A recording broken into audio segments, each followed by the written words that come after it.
I opened up the bag, and it's really about what's in the bag. And I want to start with, at the beginning, with the manual. So education is key. This is Emergency Preparedness Guidebook. It's actually pretty good. It carries a lot of information, so that's something you pull right out of the bag and read when you buy your bag. It gives you scenarios to think about. It tells you what are some of the responses, the first response that you might want to do in this emergency situation, and how to review your kit and be prepared. It doesn't tell you how to use it all, so that's something you got to practice, and that's one of the things we're doing today. What are some of the issues that you might be faced? What are some of the types of disasters that we are really exposed to? What would someone come strike you right now? We know of quite a few of them. What's that?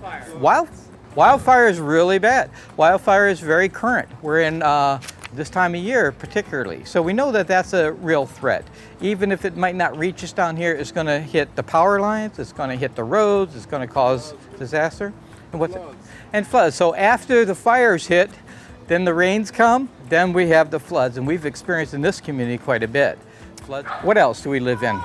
Earthquake, of course. And have we had some recently? Yeah, we have them off the coast, or we have them in town. Minor ones, we've had some major disasters in Northern California recently.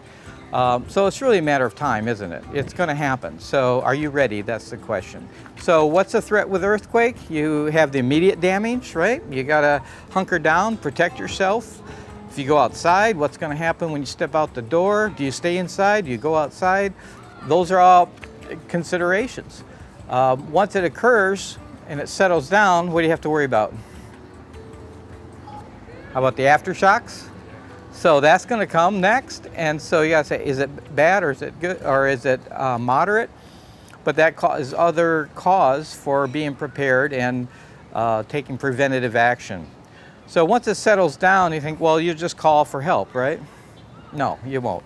So what happens to the landlines? They're probably tied up or the lines are down. What happens when you go to use your cell phone?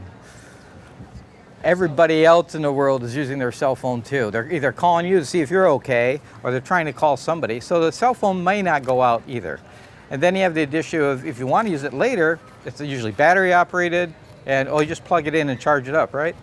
No, power is probably going to be out. So think about communication and emergency response or signaling. That's an issue.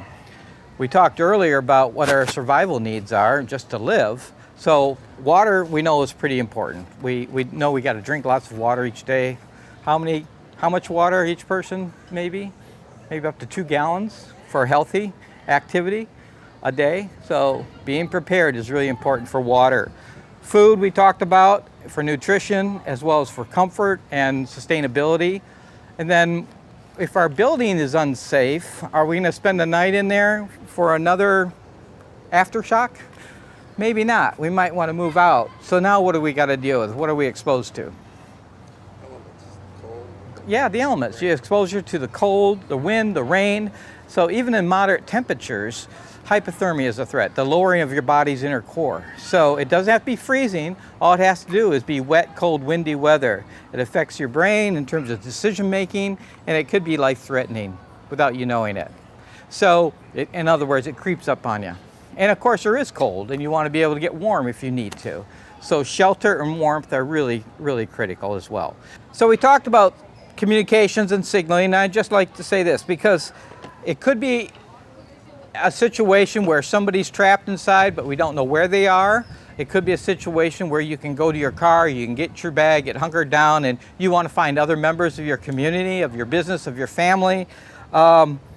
Your voice gets hoarse over time, so what do you need to have maybe to make a louder sound over a long time? A whistle.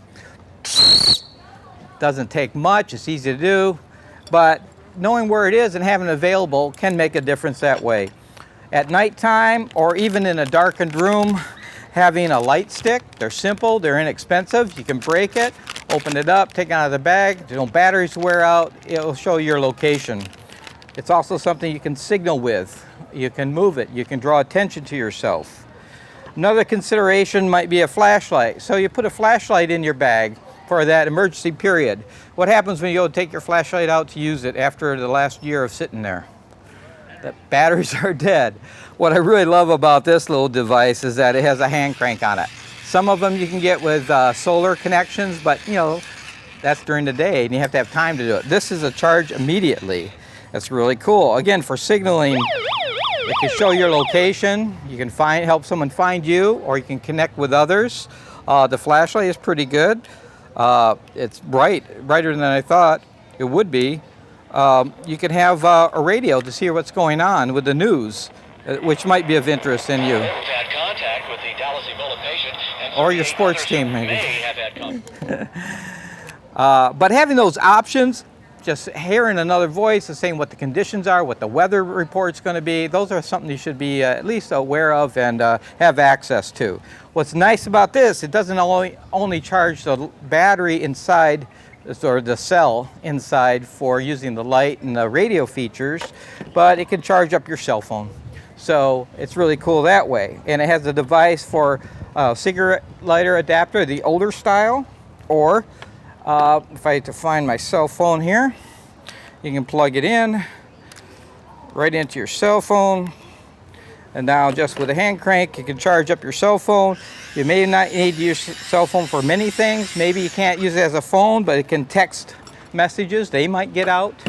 And so it is nice to have a device to communicate with. And so charges it up, no problem.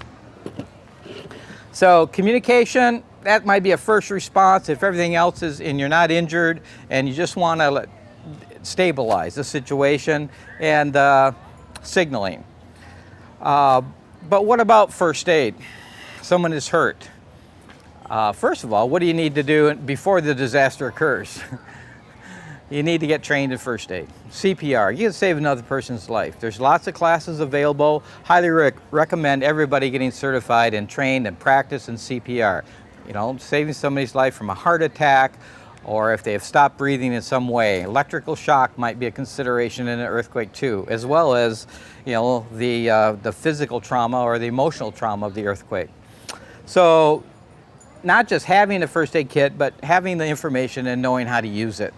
And this kit is pretty good because it contains, you know, some good scissors, bandages, gloves, protective gloves, a breathing device for doing CPR, which is a helpful tube, ice pack, bandage for elastic bandage, which could help with a sprain or a strain. You can embellish that kit, you can make it better, you can personalize it, but having things there, what else should you have if you're going to personalize your bag?